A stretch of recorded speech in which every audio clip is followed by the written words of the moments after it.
நண்பர்களுக்கு வணக்கம். கோடை காலம் ஆரம்பித்து சூரிய பகவான் ஃபுல் ஃபார்மில் சுட்டெரிச்சிட்டு இருக்காரு. அப்படி ஒரு வெயில். ஏப்ரல் மாதம் எதிர்பார்த்த கோடமழையை இன்னுமே காணோம். கடந்த 3 மாதமாக ஒரு சொட்டு மழை கிடையாது. பேருக்கு கூட ஒரு தூறல் இல்லை. அவ்வளோ வறட்சி. காலையில் ஒரு 10 மணிக்கெல்லாம் வெயில் உக்கிரமாடிக்க ஆரம்பிச்சிருது. மம்பட்டி எடுத்து 2 கொத்து கொத்துறதுக்குள்ளே நாக்கு தள்ளுது. இருந்தாலும் பல்ல கடிச்சிட்டு வெயிலோட மல்லு கட்டி தோட்டம் வேலையெல்லாம் போயிட்டு தான் இருக்குது. தைப்பட்டோன்னு ஒன்றை குதூகலமாக ஆரம்பித்து இப்போ அடிக்கிற வெயிலுக்கு செடியெலாம் உசுரோடு இருக்கிறதே பெரிய விஷயங்கிற அளவுக்கு பட்டம் மாறி இருக்குது. நம்ம கனவு தோட்டத்தில் தைப்பட்டம் ஆடிப்பட்டத்தை விட சிறப்பாக வரோன்னு பில்டப்லாம் கொடுத்து பட்டம் ஆரம்பிச்சிருந்தேன்.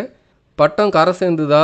தைப்பட்டத்தில் போயிட்டுருக்க அறுவடைகள் எல்லாம் என்ன தான் வெயில்னு புலம்புனாலும் கூடையாக கத்திரி அறுவடை, அரிதான இந்த ஆள் உயர சுரை, வெள்ளை வெளியேறுன்னு இந்த வெள்ளைப்பாகல்னு இந்த தைப்பட்டத்தோட ஸ்பெஷல்னு நிறையா இருக்குது. வாங்க விரிவாக பார்க்கலாம். முதல்ல தைப்பட்டத்தோட ஸ்பெஷலாக கத்திரியிலேருந்தே ஆரம்பிக்கிறேன்.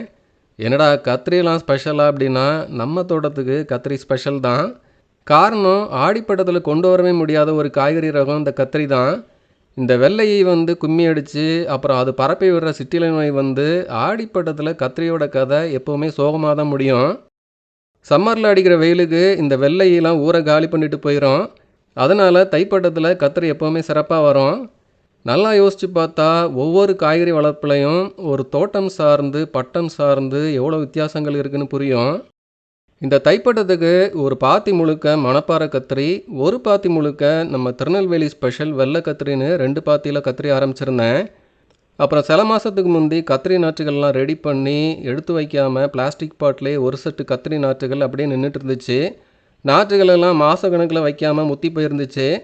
இருந்தாலும் பாத்திலாம் சும்மா தானே கிடக்குது, வச்சு பார்ப்போம் வந்தால் வருதுன்னு அதெல்லாம் ஒரு பாத்தியில் வச்சு விட்டேன். இதில் ஊதா கொத்து கத்திரி, வெள்ளை கத்திரி, ஊதா உருண்டை கத்திரின்னு எல்லாமே ஒரு கலவையாக இருந்துச்சு. இதில் வெள்ளை கத்திரி ரகம் மட்டும் விதை சேகரிப்புக்குன்னு ஆரம்பித்ததுனால கொஞ்சம் தள்ளி தனியாக ஒரு பாத்தியில் ஆரம்பிச்சிருந்தேன், கிராஸ் பாலினேஷன் ஆகக்கூடாதுன்னு. மணப்பாறை கத்திரி மற்ற கத்திரி எல்லாமே பயன்பாட்டுக்கு மட்டுங்கிறதுனால ஒரே ஏரியாவில் மொத்தமாக வச்சு விட்டுருந்தேன். மயில் ஆரம்பத்தில் கிண்டி போட்டு அப்புறம் ரோஸ் முள்ளெல்லாம் போட்டு விட்டு நாற்றுகளை காப்பாற்றி கொண்டு வந்த கதையெல்லாம் ஆரம்ப வீடியோவில் சொல்லியிருந்தேன்.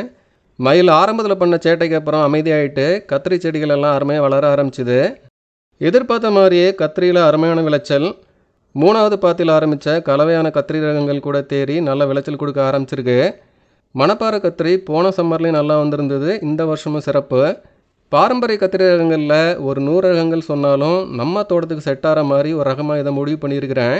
வித்தியாசமாக கத்திரி ரகங்கள் வளர்க்குறேன்னு ஒரு பக்கம் முயற்சிகள் பண்ணிகிட்டு இருந்தாலும் இது மாதிரி சமையலுக்கு தொடர்ந்து அறுவடை எடுக்கிற மாதிரி ஒரு சில அடிப்படை ரகங்களை தேர்ந்தெடுத்து வச்சுக்கிறது நல்லது.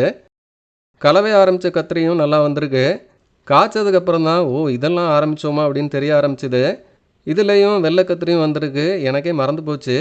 அதுவும் நல்லா காய்ச்சிட்டு இருக்குது. சும்மா முத்தி போய் கிடந்த நாற்றுகள் தேறி இந்தளவுக்கு விளைச்சல் கொடுக்குறதே சந்தோஷம்தான். 3வது தனி ஒரு பாத்தியில் இந்த வெள்ளை கத்திரி ஆரம்பிச்சிருந்தேன். என்ன மாதிரி நெல்லை மக்களுக்கு கத்திரினா இந்த வெள்ளை கத்திரி மட்டும்தான்.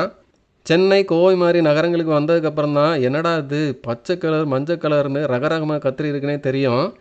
இந்த வெள்ளை கத்திரிக்கு சிவகாசி வெள்ளை கத்திரினே பேர் வச்சுருக்காங்க. விதை சேகரிக்கலான்னு இதை மட்டும் தனியாக தள்ளி ஒரு பாத்தியில் ஆரம்பிச்சிருக்கேன். இதுவும் நல்லா காய்க்க ஆரம்பிச்சிருக்கு. நல்லா கோழி முட்டை மாதிரி வெள்ளை அந்த கத்திரியை பார்த்ததுமே நம்ம ஊர் கத்திரிப்பா அப்படின்னு ஒரு சந்தோஷம். வீடியோவுக்காக ஒரு செட் கத்திரி மட்டும் அறுவடை பண்ணேன். மொத்தத்தில் கத்திரி நான் தைப்பட்டம் ஆரம்பிக்கும் போதே சொன்ன மாதிரி சிறப்பாக சூப்பராக ஒரு விளைச்சல் கொடுத்துட்ருக்குது. கொத்தவரை இதுவும் ஆடிப்பட்டத்தில் இலை சுருட்டல் மாதிரி கொஞ்சம் திணறும், ஆனால் தைப்பட்டத்தில் சிறப்பாக வரும். மயில் ஆரம்பத்தில் கொஞ்சம் நாற்றுகளெல்லாம் காலி பண்ணி தப்பிச்சது ஒரு 10 நாற்றுகள் தான். எல்லாமே அருமையாக காய்ச்சிருக்கு. நல்ல ஒரு அறுவடையும் கிடச்சிட்ருக்கு. சில சொதப்பல்களும் இருக்குது, அதை கடைசியில் சொல்கிறேன். நான் தைப்பட்டத்துக்கு ரொம்ப கம்மியான ரகங்கள் தான் ஆரம்பிச்சிருந்தேன். செடி அவரை, செடி காரமணின்னு இன்னும் கொஞ்சம் அதிகமாக ஆரம்பிச்சிருந்தோன்னா நல்லா இருந்திருக்கும். இப்போ வீட்டு தோட்டம் பக்கம் வரலாம். சில எதிர்பாராத ஸ்பெஷல் எல்லாம் இந்த தைப்பட்டத்தில் அமைஞ்சிருக்கு. அதில் முதலாவதாக இந்த ஆள் உயர சுரை. ஒரு 5 அடியிலிருந்து 6 அடி வரைக்கும் பாம்பு புடலை மாதிரி வர்ற ஒரு நாட்டு சுரக்கா ரகம் இது. சில பல முயற்சிகள் தோல்விகளுக்கு அப்புறம் நமக்கு கிடச்சிருக்கு. போன ஆடிப்பட்டத்திலே ஆரம்பித்து அது 1/2 அடி சுரையாக தான் வந்துச்சு. விதைகளில் சில குழப்பங்கள். அப்புறம் வீட்டு தோட்டத்தில் ஆரம்பித்து அதையும் வரவிடாமல் சிவப்பு வண்டுகளெல்லாம் காலி பண்ணிட்டு போயிட்டு மூணாவது முயற்சியாக மறுபடியும் ஒரு செட்டு நாற்றுக்கள்லாம் எடுத்து வச்சு ரெடி பண்ணுறதுக்கே தை மாதம் வந்துட்டு நல்ல சம்மரில் மாட்டோன்னு தெரியும், இருந்தாலும் சும்மா வச்சு பார்க்கலாமேன்னு 4-5 நாற்றுகள் வச்சு விட்டுருந்தேன். கொடி சூப்பராக வந்தது, நிறைய பூத்துது. ஆனால் எதுவுமே பிஞ்சாக மாறல, எல்லாமே அப்படியே வெம்பி போச்சு. சீசன் அப்படி ஒன்றும் பண்ண முடியாது. வேறு கொடி எதுவுமே சம்மரில் ஆரம்பிக்க போகிறதில்ல, வர்ற வரைக்கும் வரட்டோன்னு அப்படியே விட்டுட்டேன். அது கொய்யா மரத்துலலாம் ஏறி ஊரெல்லாம் சுற்றி படர்ந்துட்டு இருந்துச்சு. எங்கே பார்த்தாலும் சொரக்காய் கொடி தான். திடீர்னு பக்கத்து வீட்டிலேருந்து ஒருத்தவங்க தான் பார்த்துட்டு அது என்ன காய்ச்சி கிடக்குதுன்னு கேட்டாங்க. எட்டி பார்த்தா கொய்யா மரத்தில் ஒரு 3 பிஞ்சுகள் நல்லா பெருசாக தொங்கிட்டு இருந்துச்சு. அடடா, இது எப்படி நம்ம கண்ணுக்கு தப்பிச்சுன்னு அன்னையிலேருந்து தான் வீடியோவே எடுக்க ஆரம்பித்தேன். கொஞ்சம் தள்ளி தனியாக ஒரு பிஞ்சும் போட்டிருந்துச்சு.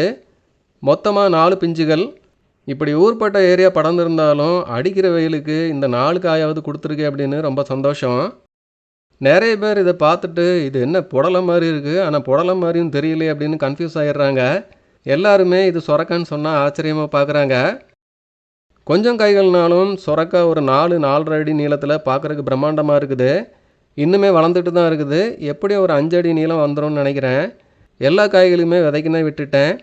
விதை ரெடியாக இன்னும் 2 மாதம் ஆயிரும். எவ்வளோ விதைகள் கிடைக்குதுன்னு வெயிட் பண்ணி பார்க்கணும்.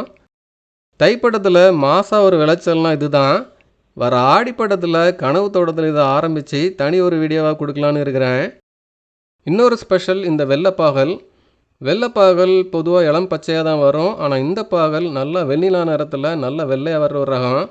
ஒரு காய் 1 கிலோ அளவுக்கு வர்ற நல்ல ஒரு பெரிய பாகக்காய் ரகம் இது. சும்மா ஆரம்பித்து பார்க்கலான்னு வச்சு விட்டது. இதுவும் இந்த சம்மரில் ஒரு சர்ப்ரைஸ் விளைச்சல்னு தான் சொல்லலாம். இதுவும் கொய்யா மரத்துலலாம் படர்ந்து எங்கெங்கெல்லாமா காய்ச்சி கிடக்குது. காய் பெருசாக இருந்தாலும் உள்ள ஒரு 10 விதைகள் தான் இருக்குது. நல்ல சதைப்பற்றுள்ள ஒரு பாகக்காய் ரகம் இது. மொத்தமாகவே ஒரு 50-100 விதைகள் தான் இந்த விளைச்சல்லேருந்து சேகரிக்க முடியும். இதை ஆடிப்பட்டத்தில் மறுபடியும் நிறையா ஆரம்பிக்கலான்னு இருக்கிறேன். ஆள் உயர சொர வெள்ளைப்பாகல் இதில் எந்த அளவுக்கு விதை சேகரிக்க முடியுதுன்னு பார்த்து ஆடிப்பட்டத்தில் விதைகள் கொடுக்குறேன். வீட்டு தோட்டத்தில் கொடித்தக்காளி நல்ல ஒரு விளைச்சல் கொடுத்தது. கொடித்தக்காளியில் நிறைய விதைகள் சேகரிச்சிருக்கிறேன். ஆடிப்பட்டத்தில் கொடுக்க விதைகள் ரெடியாக இருக்குது. இப்போவே வேணுங்கிற நண்பர்கள் எனக்கு வாட்ஸ்அப் பண்ணலாம். கூடவே கிழங்கு மஞ்சள் ரகங்கள் தேவைப்படுற நண்பர்களும் எனக்கு வாட்ஸ்அப் பண்ணுங்கள். ஏர் பொட்டேட்டோ மஞ்சள் ரகங்கள் எல்லாம் நல்லா முளைப்பு விட்டு ரெடியாக இருக்குது. வாங்கி உடனே நடவு செய்யலாம். தைப்பட்டத்தில் நல்லா வரும்னு எதிர்பார்த்து ஆரம்பித்து சிறப்பாக வந்திருக்கிற கத்திரி மாதிரி விளைச்சல், எதிர்பாராமல் வந்து அசத்துற ஆள் உயர சொர வெள்ளைப்பாகல் மாதிரி நல்ல விளைச்சலோட இந்த தைப்பட்டம் சிறப்பாகவே அமைஞ்சிருக்கு. ஒரு சில சொதப்பல்களும் இருக்குது. அதில் முதலாவதான் இந்த யானைத்தந்த வெண்டை. ஆரம்பத்தில் அட்டகாசமாக வந்தது, அப்புறம் மொசைக் வைரஸ் வந்து தாண்டவம் ஆடிட்டு மொசைக் வைரஸ் பிரச்சனை லேசாக வரும். இந்த அளவுக்கு வந்தது இதுதான் முதல் தடவை. கொஞ்சம் வேப்பெண்ணையாவது ஆரம்பத்துலேருந்தே கொஞ்சம் ரெகுலராக தெளிச்சிட்டு வந்திருக்கணும், ஒன்றுமே பண்ணலை.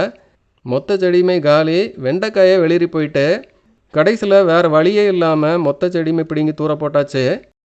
வீட்டு தோட்டத்தில் இந்த பட்டர் டேஸ்ட் பிரிஞ்சால் சூப்பரான வளர்ச்சியில் வந்துட்டுருக்குது. நல்லா பூத்துது, ஆனால் எல்லாமே உதிர்ந்து பிஞ்சு பிடிக்காமல் அப்படியே நின்றுட்டுருக்குது. இதுக்கு இன்னுமே கொஞ்சம் உரம் போட்டு விடணும். இது மொத்தமாக சொதப்பாது, கொஞ்சம் லேட்டாக பிஞ்சு பிடிக்க ஆரம்பிக்கும்னு நினைக்கிறேன். வெயிட் பண்ணி பார்ப்போம். மற்றபடி தைப்பட்டம் அடிக்கிற வெயிலையும் சமாளித்து சிறப்பாக போயிட்டுருக்குன்னு தான் சொல்லணும். தர்பூசணி முலாம்பழம் அறுவடை பற்றி போன வீடியோவில் கொடுத்துருந்தேன். அப்புறம் ஆரம்பித்த ஒரு செட் வெள்ளரி தர்பூசணி கொடிகளும் சிறப்பாக வந்துட்டுருக்குது. ஆள் உயர சொர வெள்ளைப்பாகல் கொடித்தக்காளி கத்திரி அறுவடைன்னு நல்ல ஒரு சீசனாக தான் இந்த தைப்பட்டம் போயிட்டுருக்குது. மழையை தான் இன்னுமே காணோம். தமிழ் புத்தாண்டுக்கு ஒரு மழை இருக்கும் அப்படின்னு எதிர்பார்த்தேன், ஒன்றையுமே காணோம். ஏப்ரல் முடிகிறதுக்குள்ளே ஒரு மழை கண்டிப்பாக வேணும். இன்னுமே மஞ்சள் கிழங்கு ரகங்கள் எதுவும் ஆரம்பிக்கலை. 2 லோடு சாணம் மட்டும் வாங்கி போட்டிருக்கிறேன். கிழங்கு ரகங்களுக்குன்னு புதுசாக ஒரு பந்தல் அமைப்பு பண்ணலான்னு சிமெண்ட் போஸ்டெல்லாம் வாங்கி போட்டாச்சு. ஆனால் மழையை தான் காணோம். ஒரு மழை வந்ததும் உழுது விட்டு மடமடன்னு மஞ்சள் விதைப்ப ஆரம்பிக்கணும். கிழங்கு ரகங்களுக்கான பந்தல் வேலையும் ஆரம்பிக்கணும். இந்த வேலையெல்லாம் முடிகிறதுக்குள்ளேயே ஜூன் மாதம் வந்துடும் போல். அப்புறம் ஆடிப்பட்டம் அக்ரீன் டெஸ்ட் கண்காட்சி அது இதுன்னு ஜெட் வேகத்தில் தோட்ட வேலைகள் வேகம் எடுக்க ஆரம்பிச்சிடும். அவ்வளோதாங்க. தைப்பட்டம் விளைச்சல் அறுவடைகள் எல்லாம் உங்களுக்கு பிடிச்சிருக்கோன்னு நம்புகிறேன். உங்கள் தைப்பட்டம் எப்படி போயிட்டுருக்குன்னு கமெண்ட்டில் சொல்லுங்கள். வீடியோ பற்றி உங்களுக்கு கருத்துக்களை சொல்லுங்கள். வீடியோ பிடிச்சிருந்தால் லைக் பண்ணுங்கள், உங்கள் நண்பர்களுக்கு ஷேர் பண்ணுங்கள். இது வரைக்கும் சேனலை சப்ஸ்கிரைப் பண்ண நண்பர்கள் மறக்காமல் சேனலை சப்ஸ்கிரைப் பண்ணிக்கோங்க. நன்றி.